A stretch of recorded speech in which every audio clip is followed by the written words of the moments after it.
ಆತ್ಮೀಯ ವಿದ್ಯಾರ್ಥಿಗಳೇ, ದ್ವಿತೀಯ PUC ಅರ್ಥಶಾಸ್ತ್ರ ವಿಷಯ ಭಾಗ 1 ಸೂಕ್ಷ್ಮ ಅರ್ಥಶಾಸ್ತ್ರ, ಭಾಗ 2 ಸಮಗ್ರ ಅರ್ಥಶಾಸ್ತ್ರ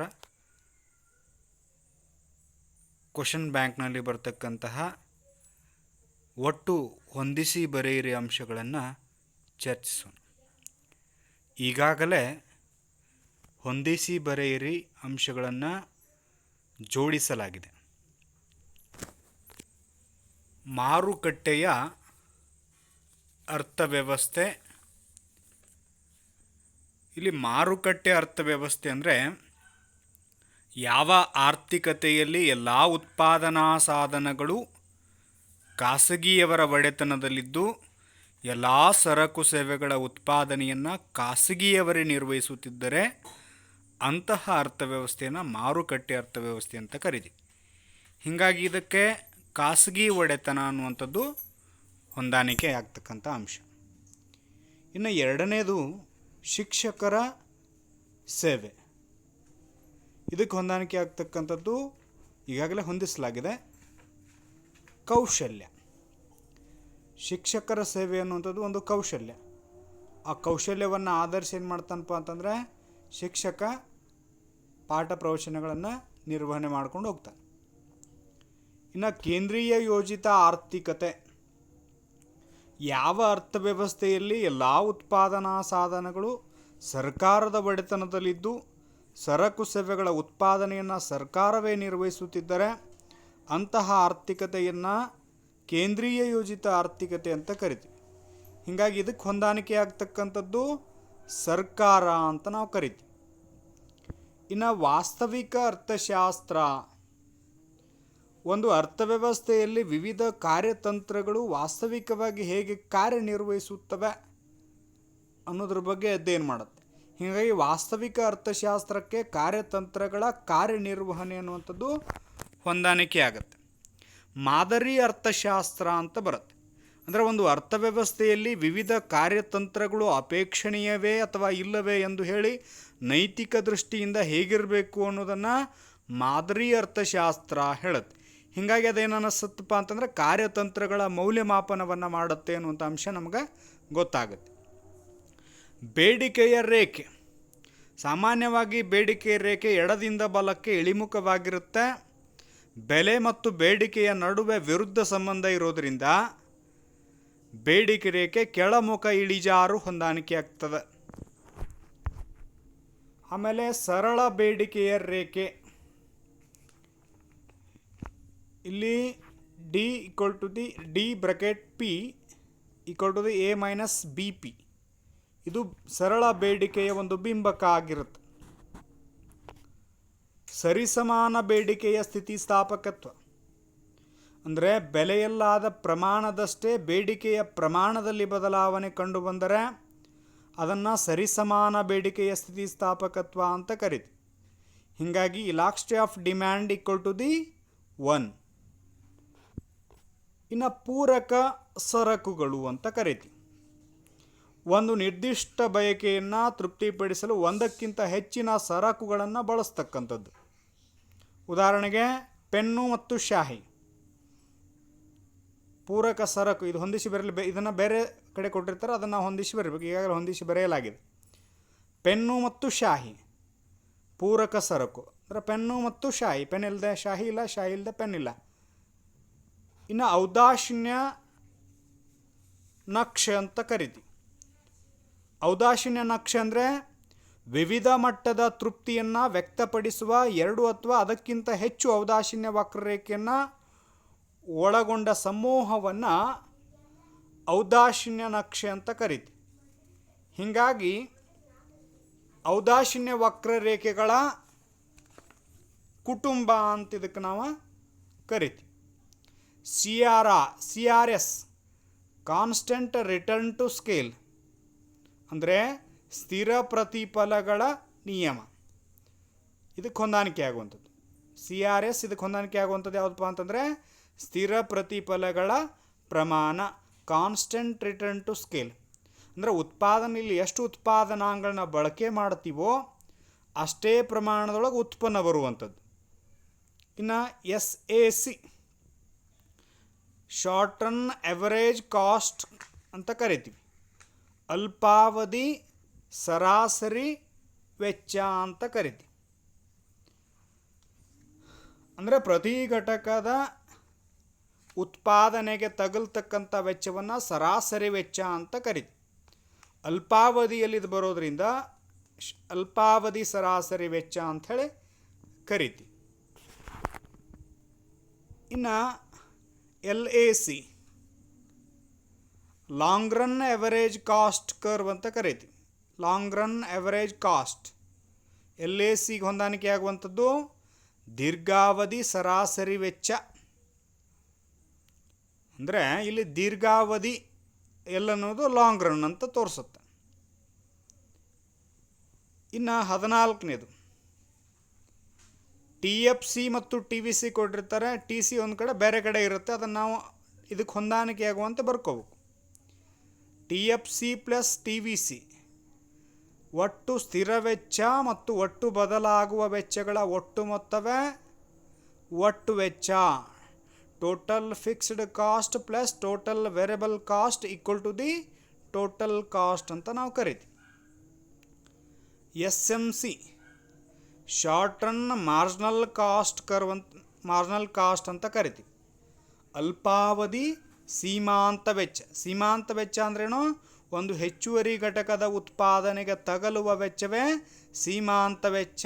ಅಂದರೆ ಈಗಿದ್ದ ಒಟ್ಟು ಉತ್ಪನ್ನದಲ್ಲಿ ಮೊದಲಿದ್ದ ಒಟ್ಟು ಉತ್ಪನ್ನವನ್ನು ತಗಲಿರ್ತಕ್ಕಂಥ ಖರ್ಚನ್ನು ಕಳೆಯೋದು. ಹೀಗಾಗಿ delta TC divided by delta Q ಅಥವಾ change in TC divided by change in Q ಅದಕ್ಕೆ ಹೊಂದಾಣಿಕೆ ಆಗುತ್ತೆ. ಇನ್ನು MR ಸೀಮಾಂತ ಆದಾಯ ಅಂತ. ಸೀಮಾಂತ ಆದಾಯ ಅಂತಂದರೆ ಹೆಚ್ಚುವರಿ ಘಟಕವನ್ನು ಮಾರಾಟ ಮಾಡಿದಾಗ ಬರ್ತಕ್ಕಂಥ ಆದಾಯವನ್ನು ಸೀಮಾಂತ ಆದಾಯ ಅಂತ ಕರೀತೀವಿ. ಅದನ್ನು ಕಂಡುಹಿಡಿಬೇಕಾದ್ರೆ ಎರಡು ರೀತಿ ಸೂತ್ರ ಬರುತ್ತೆ. ಇಲ್ಲಿ ಕೊಟ್ಟಿರ್ತಕ್ಕಂಥ ಅಂಶವನ್ನು ಆರಿಸಿ ಬರ್ಕೋಬೇಕಾದ್ರೆ ಇಲ್ಲಿ ಕೊಟ್ಟಿರ್ತಕ್ಕಂಥದ್ದು delta TR divided by delta Q ಅಂದರೆ change in TR divided by change in Q ಅಂದರೆ ಒಟ್ಟು ಆದಾಯದಲ್ಲಾದ ಬದಲಾವಣೆ ಮತ್ತು ಉತ್ಪನ್ನದ ಘಟಕದಲ್ಲಾದ ಬದಲಾವಣೆ ಇವುಗಳ ನಡುವೆ ಭಾಗಿಸಿದಾಗ ಬರ್ತಕ್ಕಂಥದ್ದು ಸೀಮಾಂತ ಆದಾಯ. ಇನ್ನು ಲಾಭದ ಸಿಂಬಲ್ ಕೊಟ್ಟಿದ್ದಾರೆ.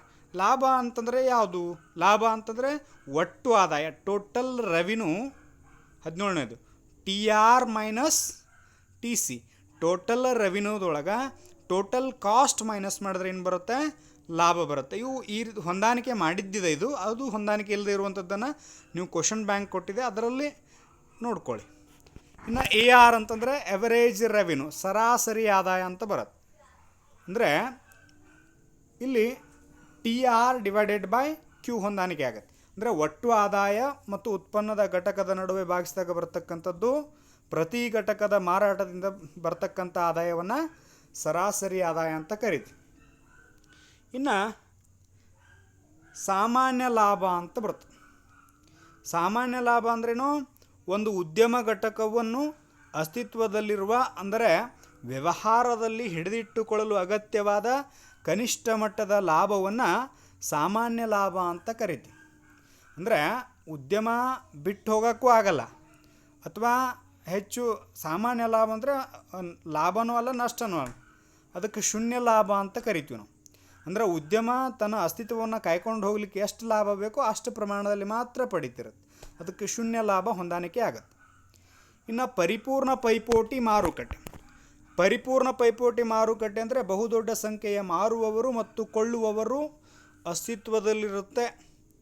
ಹೀಗಾಗಿ ಪರಿಪೂರ್ಣ ಪೈಪೋಟಿಯಲ್ಲಿ ಮಾರುಕಟ್ಟೆ ಒಳಗೆ ಏನಾಗಿರ್ತದಪ್ಪ ಅಂತಂದರೆ ಪರಿಪೂರ್ಣ ಮಾಹಿತಿ ಮಾರಾಟಗಾರರಾಗಲಿ ಅಥವಾ ಕೊಳ್ಳುವವರಾಗಲಿ ಮಾರುಕಟ್ಟೆಯ ಬಗ್ಗೆ ಯಾವ ವಸ್ತು ಎಲ್ಲಿ ಸಿಗುತ್ತೆ, ಅದಕ್ಕೆ ಯಾವ ಪ್ರಮಾಣದಲ್ಲಿ ವೆಚ್ಚ ಆಗಿರುತ್ತೆ ಮತ್ತು ಅದನ್ನು ಯಾವ ರೀತಿ ಖರೀದಿಸಬೇಕು, ಪರಿಪೂರ್ಣವಾಗಿ ಎಲ್ಲಿ ಸಿಗುತ್ತೆ ಅನ್ನೋಂಥ ಎಲ್ಲ ಮಾಹಿತಿಯು ಸಹಿತ ಪರಿಪೂರ್ಣ ಪೈಪೋಟಿ ಮಾರುಕಟ್ಟೆಯಲ್ಲಿ ನಮಗೆ ಲಭ್ಯವಾಗುತ್ತೆ.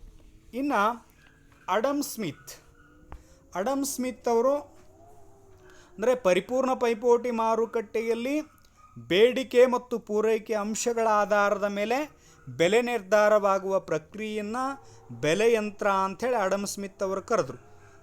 ಬೆಲೆ ಯಂತ್ರಕ್ಕೆ ಅಡಮ್ ಸ್ಮಿತ್ ಅವ್ರು ಏನು ಕರೆದ್ರಪ್ಪ ಅಂತಂದ್ರೆ ಕಾಣದ ಕೈ ಕಾರ್ಯಾಚರಣೆ, ಅಂದರೆ ತನ್ನಷ್ಟಕ್ಕೆ ತಾನೇ ಹೊಂದಾಣಿಕೆ ಆಗತ್ತಲ್ಲ ಆ ಕಾರಣಕ್ಕೆ ಬೆಲೆ ಯಂತ್ರ ಅಡಮ್ ಸ್ಮಿತ್ ಅವರು ಕಾಣದ ಕೈ ಕಾರ್ಯಾಚರಣೆ ತತ್ವವನ್ನು ಹೇಳಿದ್ದಾರೆ. ಇನ್ನು ಬೆಲೆಯ ಮಿತಿ. ಬೆಲೆಯ ಮಿತಿ ಅಂತಂದರೆ ಸರ್ಕಾರ ಸರಕು ಅಥವಾ ಸೇವೆಗಳ ಬೆಲೆಯ ಮೇಲೆ ವಿಧಿಸುವ ಗರಿಷ್ಠ ಮಿತಿಯನ್ನು ಬೆಲೆ ಮಿತಿ ಅಂತ ಕರಿತೀವಿ ನಾವು. ಹೀಗಾಗಿ ಇದಕ್ಕೆ ಬೆಲೆ ಮಿತಿ, ಬೆಲೆಯ ಮೇಲ್ಮಿತಿ ಹೊಂದಾಣಿಕೆ ಆಗತ್ತೆ. ಇನ್ನು ಮಾರುಕಟ್ಟೆಯ ಸಮತೋಲನ. ಸಾಮಾನ್ಯವಾಗಿ QD=QS, ಅಂದರೆ ಮಾರುಕಟ್ಟೆಯ ಬೇಡಿಕೆ ಮತ್ತು ಮಾರುಕಟ್ಟೆಯ ಪೂರೈಕೆ ಸಮಗೊಳ್ಳುವ ಬಿಂದುವಿನಲ್ಲಿ ಮಾರುಕಟ್ಟೆಯ ಸಮತೋಲನ, ಮಾರಾಟಗಾರರು ಮತ್ತು ಕೊಳ್ಳುವವರು ಉತ್ಪನ್ನದ ಪ್ರಮಾಣ, ಮಾರಲಿಕ್ಕೆ ಬಂದಿರತಕ್ಕಂಥ ಸರಕಿನ ಪ್ರಮಾಣ ಮತ್ತು ಕೊಳ್ಳುವ ಸರಕಿನ ಪ್ರಮಾಣ ಸಮನಾದಾಗ ಅಲ್ಲಿ ಮಾರುಕಟ್ಟೆಯ ಸಮತೋಲನ ಬರ್ತದೆ. ಇನ್ನು ಸಾಮಾನ್ಯ ಅಸಾಮಾನ್ಯ ಲಾಭದ ಸಾಧ್ಯತೆ, ಅಂದರೆ ಉತ್ಪಾದನಾಕಾರ ತಾನು ಮಾಡಿರ್ತಕ್ಕಂಥ ಖರ್ಚಿಗಿಂತ ಹೆಚ್ಚಿನ ಬೆಲೆಯನ್ನು ನಿಗದಿ ಮಾಡಿ ಹೆಚ್ಚು ಲಾಭಾಂಶ, ಅಸಾಮಾನ್ಯ ಅಂದರೆ ಹೆಚ್ಚು ಲಾಭಾಂಶವನ್ನು ಗಳಿಸ್ತಕ್ಕಂಥ ಸಾಧ್ಯತೆ ಇರುತ್ತೆ. ಇದಕ್ಕೆ ಹೊಂದಾಣಿಕೆ ಆಗ್ತಕ್ಕಂಥದ್ದು ಅಂತಂದರೆ ಹೆಚ್ಚು ಲಾಭ ಬರುವಂಥ ಸನ್ನಿವೇಶದೊಳಗೆ ಪರಿಪೂರ್ಣ ಪೈಪೋಟಿ ಮಾರುಕಟ್ಟೆಯಲ್ಲಿ ಹೊಸ ಉದ್ಯಮಿಗಳು ಆಕರ್ಷಣೆಗೊಳಪಡ್ತವೆ. ಹೀಗಾಗಿ ಇಲ್ಲಿ ಅಸಮಾನ ಲಾಭದ ಸಾಧ್ಯತೆ ಇರುವಂಥ ಸನ್ನಿವೇಶದೊಳಗೆ ಹೊಸ ಉದ್ಯಮಗಳ ಆಕರ್ಷಣೆ ಹೊಂದಾಣಿಕೆ ಆಗತ್ತೆ. ಬೆಲೆಯ ಅಂತಸ್ತು. ಬೆಲೆಯ ಅಂತಸ್ತು ಅಂತಂದರೆ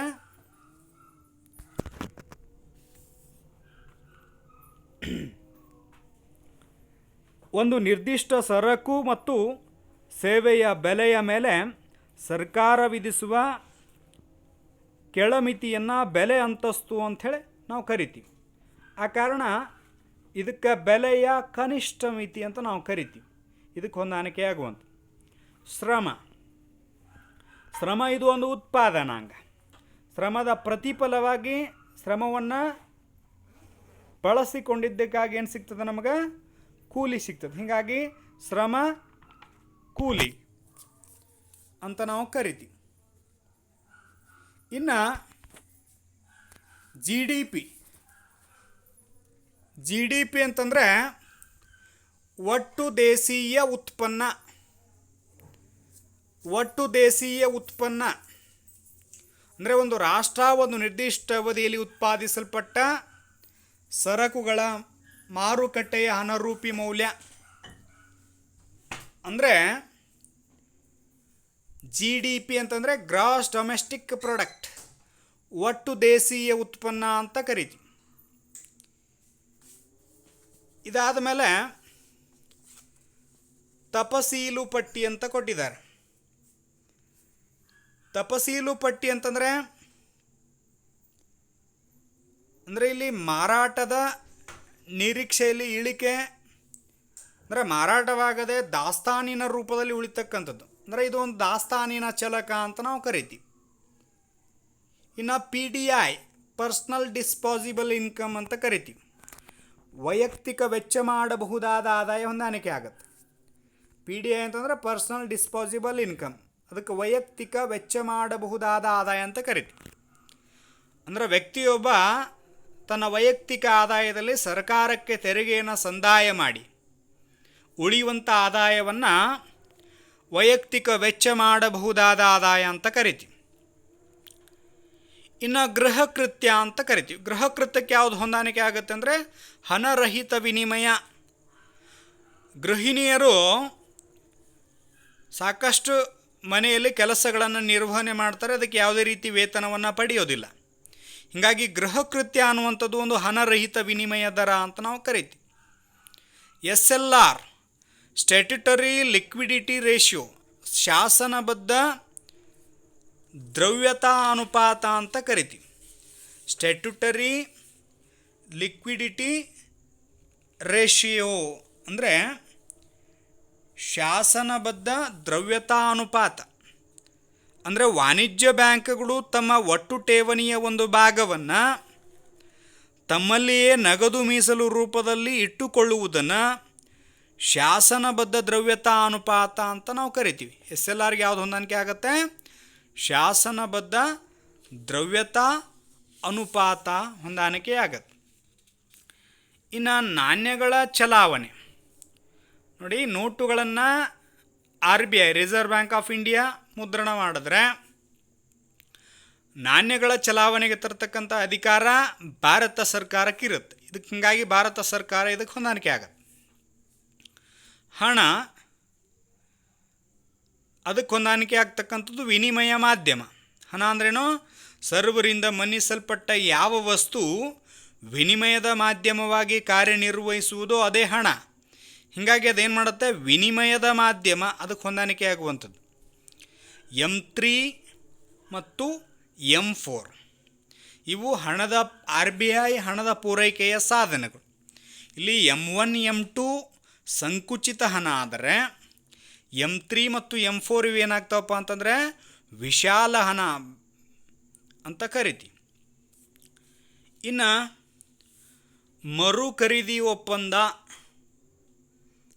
ಮರು ಖರೀದಿ ಒಪ್ಪಂದ ಅಂತಂದರೆ ಅದು ರೆಪೋ ಅಂತ ಕರಿತೀವಿ ನಾವು. ಅದಕ್ಕೆ ಅಂದರೆ ಭದ್ರತೆಯ ಮರುಮಾರಾಟದ ದಿನಾಂಕ ಹಾಗೂ ಬೆಲೆಯ ವಿಶೇಷತೆಯನ್ನು ಹೊಂದಿರುವ ಒಪ್ಪಂದವನ್ನು ಮರು ಖರೀದಿ ಒಪ್ಪಂದ ಅಥವಾ ರೆಪೋ ಎಂದು ಕರೆಯಲಾಗ್ತದೆ. ಅಂದರೆ ಭದ್ರತೆಯ ಮರುಮಾರಾಟ ದಿನಾಂಕ ಹಾಗೂ ಬೆಲೆಯ ವಿಶೇಷತೆಯನ್ನು ಹೊಂದಿದ ಒಪ್ಪಂದವನ್ನು ಮರು ಖರೀದಿಯ ಒಪ್ಪಂದ ಅಂಥೇಳಿ ನಾವು ಕರಿತೀವಿ. ಇನ್ನು 36ನೇದು ಉಳಿತಾಯ. ಉಳಿತಾಯ ಯಾವಾಗ ಲಭ್ಯ ಆಗುತ್ತೆ? ಉಳಿತಾಯಕ್ಕೆ ಹೊಂದಾಣಿಕೆ ಆಗುವಂಥದ್ದು ಅಂತಂದರೆ Y ಮೀನ್ಸ್ ಇನ್ಕಮ್, ಸಿಂಬಾಲಿಕಲಿ ಅದನ್ನು Y ಅಂತ ಕರಿತೀವಿ. C ಮೀನ್ಸ್ ಕನ್ಜಂಪ್ಷನ್, ಆದಾಯದಲ್ಲಿ ಅನುಭೋಗಕ್ಕೆ ಮಾಡಿದ ಖರ್ಚನ್ನು ತೆಗೆದಾಗ ಉಳಿಯುವುದೇ ಉಳಿತಾಯ ಅಂತ ನಾವು ಕರಿತೀವಿ. ಇನ್ನು ಕಚ್ಚಾ ಸರಕು. ಕಚ್ಚಾ ಸರಕು ಅಂತಂದರೆ ಮಧ್ಯವರ್ತಿ ಸರಕು. ಅಂದರೆ ಇನ್ನೊಂದು ವಸ್ತುವಿನ ಉತ್ಪಾದನಾಂಗವಾಗಿ ಬಳಕೆಯಾಗೋದ್ರಿಂದ ಅದು ಮಧ್ಯವರ್ತಿ ಸರಕು ಅಂಥೇಳಿ ನಾವು ಕರಿತೀವಿ.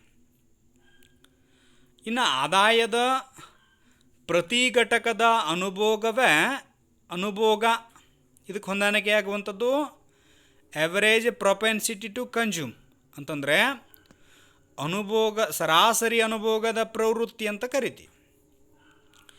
ಸರಾಸರಿ ಅನುಭೋಗದ ಪ್ರವೃತ್ತಿ ಇಲ್ಲಿ C/Y ಅನುಭೋಗ ಮತ್ತು ವರಮಾನ ಇವುಗಳ ನಡುವೆ ಭಾಗಿಸಿದಾಗ ಬರ್ತಕ್ಕಂಥದ್ದು ಸರಾಸರಿ ಅನುಭೋಗದ ಪ್ರವೃತ್ತಿ. ಹೀಗಾಗಿ ಆದಾಯದ ಪ್ರತಿ ಘಟಕದ ಅನುಭೋಗಕ್ಕೆ ಹೊಂದಾಣಿಕೆ ಆಗುವಂಥದ್ದು ಸರಾಸರಿ ಅನುಭೋಗದ ಪ್ರವೃತ್ತಿ. ಅಂತಿಮ ಸರಕುಗಳ ಸಮಗ್ರ ಬೇಡಿಕೆ. ಇಲ್ಲಿ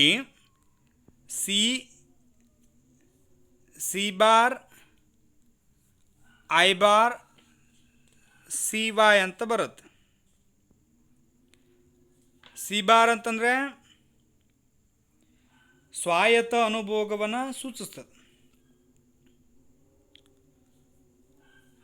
ಅನುಭೋಗದ ಪ್ರಮಾಣ ಸ್ಥಿರವಾಗಿದೆ, ಹೂಡಿಕೆಯ ಪ್ರಮಾಣ ಸ್ಥಿರವಾಗಿದೆ. ಅನುಭೋಗ ಮತ್ತು ಆದಾಯ. ಇಲ್ಲಿ ಹೆಚ್ಚುವರಿ ಬೇಡಿಕೆ ಅಂತ ಬರ್ತದೆ.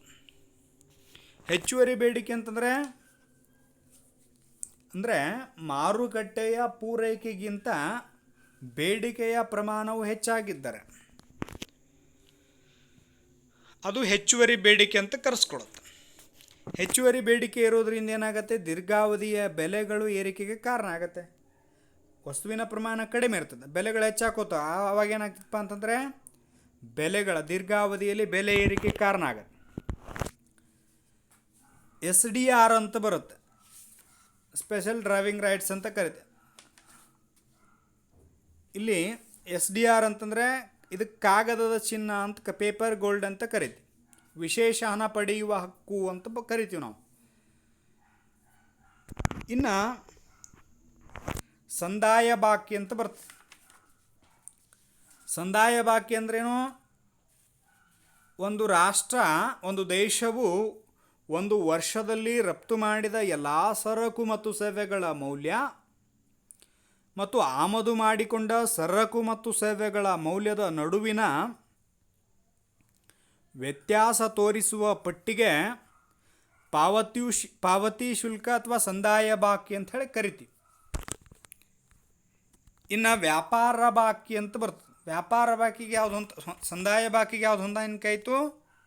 ಸರಕು ಮತ್ತು ಸೇವೆಗಳ ಎರಡರ ವ್ಯಾಪಾರ ಇದರೊಳಗೆ ಬರ್ತದೆ. ವ್ಯಾಪಾರ ಬಾಕಿ ಅಂತಂದರೆ ಒಂದು ರಾಷ್ಟ್ರ ಒಂದು ವರ್ಷದಲ್ಲಿ ರಫ್ತು ಮಾಡಿದ ಎಲ್ಲ ಸರಕುಗಳ ಮೌಲ್ಯ ಮತ್ತು ಆಮದು ಮಾಡಿಕೊಂಡ ವಸ್ತುಗಳ ಮೌಲ್ಯದ ನಡುವಿನ ವ್ಯತ್ಯಾಸ. ಇಲ್ಲಿ ಸರಕುಗಳ ಮಾತ್ರ ಬರುತ್ತೆ ವ್ಯಾಪಾರ ಬಾಕಿ ಒಳಗೆ. ಸಂದಾಯ ಬಾಕಿ ಒಳಗೆ ಸರಕು ಮತ್ತು ಸೇವೆಗಳ ಎರಡೂ ಬರುತ್ತೆ. ಇನ್ನು 44ನೇದು ತೇಲುವ ವಿನಿಮಯ ದರ, ಬದಲಾಗುವ ವಿನಿಮಯ ದರ.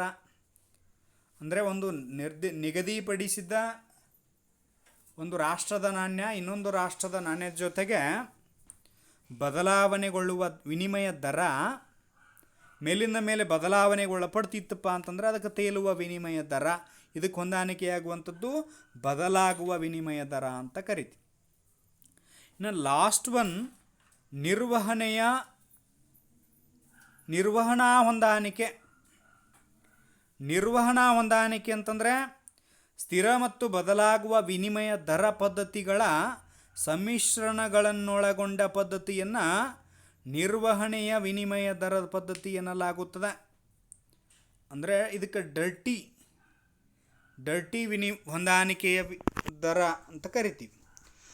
ಇಲ್ಲಿ ಒಟ್ಟಾಗಿ ಸೂಕ್ಷ್ಮ ಅರ್ಥಶಾಸ್ತ್ರ ಮತ್ತು ಸಮಗ್ರ ಅರ್ಥಶಾಸ್ತ್ರ ಎರಡೂ ಭಾಗಗಳಲ್ಲಿ ಅಂದರೆ 12 ಅಧ್ಯಾಯಗಳಲ್ಲಿ ಬರ್ತಕ್ಕಂತಹ ಎಲ್ಲ ಹೊಂದಿಸಿ ಬರೆಯೋರನ್ನ ಈಗಾಗಲೇ ಹೊಂದಿಸಿದ ಉತ್ತರ ಸಹಿತ ನಿಮಗೆ ಇದನ್ನು ಕೊಡಲಾಗಿದೆ. ಇದರಲ್ಲಿ 5 ಅಂಕ ಬಂದೇ ಬರುತ್ತೆ. ಅಂದರೆ ಇದು 5 ಅಂಕ 45 ಪ್ರಶ್ನೆಗಳನ್ನು ನೀವು ಬಾಯಿಪಾಠ ಹಾಕಿದ್ರಪ್ಪ ಅಂತಂದ್ರೆ ಅಥವಾ ಅದನ್ನು ತಿಳ್ಕೊಂಡ್ರಪ್ಪ ಅಂತಂದ್ರೆ ಇಲ್ಲೂ 5 ಅಂಕ ನಿಮಗೆ ನಿಖರವಾಗಿ ಸಿಗ್ತದೆ. ಆಮೇಲೆ ಬಹು ಆಯ್ಕೆ ಪ್ರಶ್ನೆಗಳು ಅದರಲ್ಲಿ 5 ಅಂಕ ಬರುತ್ತೆ. ಅಂದರೆ ಒಟ್ಟಿನಲ್ಲಿ 10 ಅಂಕವನ್ನು ಈಗಾಗಲೇ ನಾವು ಚರ್ಚೆ ಮಾಡೀವಿ. ಓಕೆ, ಧನ್ಯವಾದಗಳು.